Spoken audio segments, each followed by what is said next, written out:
you and what do you do? My name is Ursula. I am the Director of Partnerships for Meez Culinary Solutions. Fantastic. What's Meez do? We are a recipe management software. Effectively, it's a digital cookbook where you are able to centralize your recipes and better train your teams, cost your recipes, and look at overall profitability.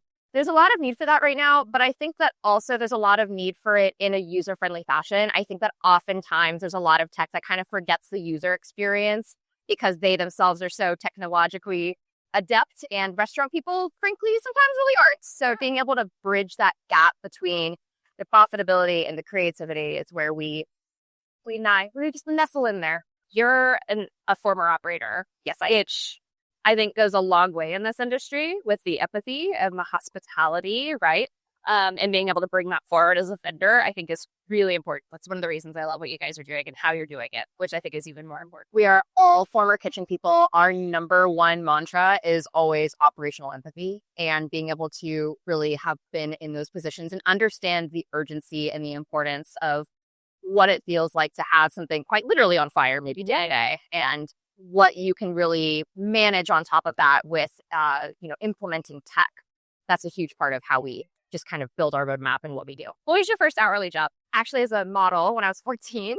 And then after that, I was a hostess at Truxton's American Bistro in Westchester, Los Angeles, California. Wow. Yeah, I got fired. I got fired after 3 months. And then my dad called the restaurant and made them hire me back. Wow. And then I no-call, no-show the next day. Wow. You just had to give them that final finger. They are still in business. I hope they're doing really well, honestly. I was 15. It's my fault. I was on the opening team that. But I mean, who didn't do that, right? Yeah. My dad calling and making them give me my job. Yeah, that is unnecessary to be said. Yeah, I wish I could have been a fly on the wall for that conversation, honestly. Oh, man. Yeah. And then I think I'd gotten dental work done the next day and said, I don't feel like it. And I just didn't.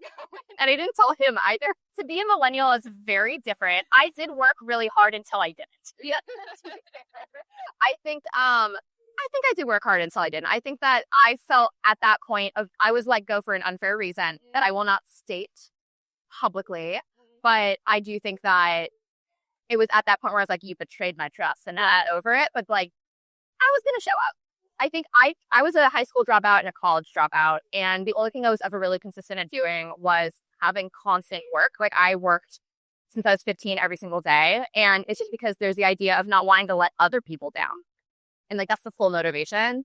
So I feel it's a millennial quality. I think that's fair. We're scared of letting people down. Yeah. We're motivated by fear wholly.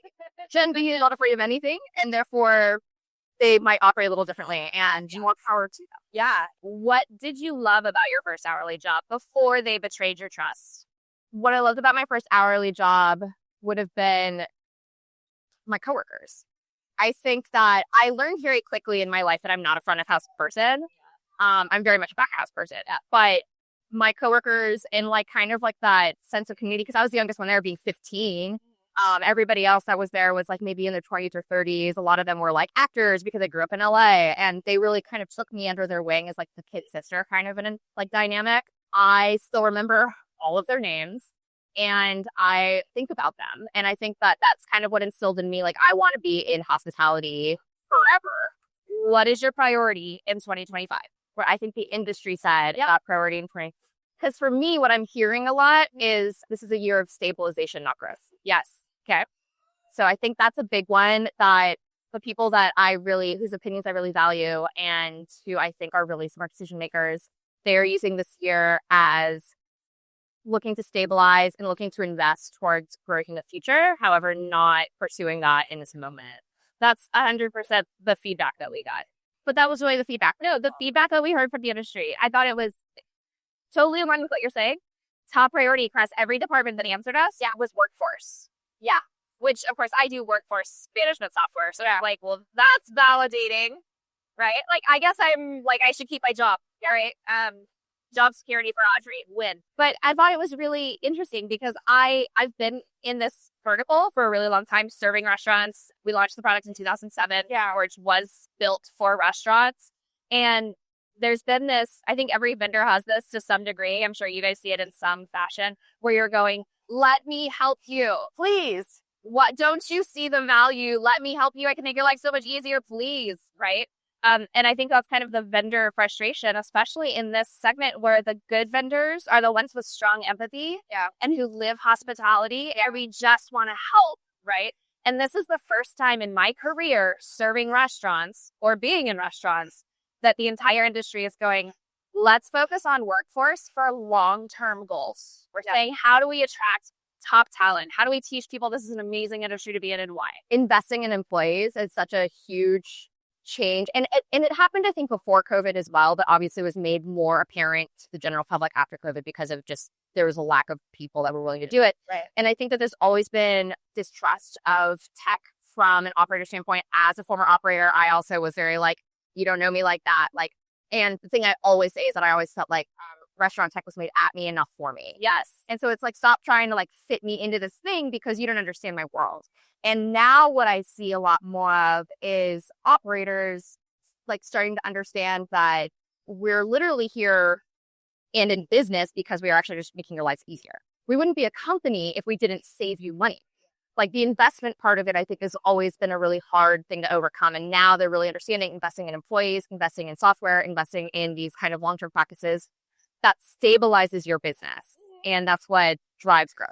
Yes. I think this, like to your point, this is the year where people are going, how do we look to the future? Yeah. How do we make sure we're investing intentionally? Sorry. I'm not a fan of the, hey, just throw money at the problem. That doesn't actually work for anyone. But how do we invest intentionally? How do we look at how we grow and get better and build for long-term success? And I got so excited to be at RLC this year to see the leaders in the industry making those decisions and seeing how their brains are working. Yeah. I mean, it truly is, at the end of the day, there is a price to pay for doing nothing. And it is expensive. And too many brands have learned that the hard way. And so it's like there's that side of it. And then there's the other side of it where it's like we're now stressed and we're overextended and let's like throw money at it without doing due diligence. And so taking that moment to really just like sit with where you are, look at your long-term goals and invest towards that future, especially through a very destabilized time, is pivotal. Yeah. It's a perfect opportunity. I'm so stoked to be here. Me too. If someone wanted to know more about what you do, more about how Meez could help them, how should they get in touch? Well, first of all, we have a killer website at getmeez, MEEZ.com. They can also hang out with me. My name is Ursula Siker, Siker. And we are happy to talk to you about how your restaurant's operating right now, how we can potentially be a fit. Also on social media at getmeez, MEEZ. And also check out the Meez podcast.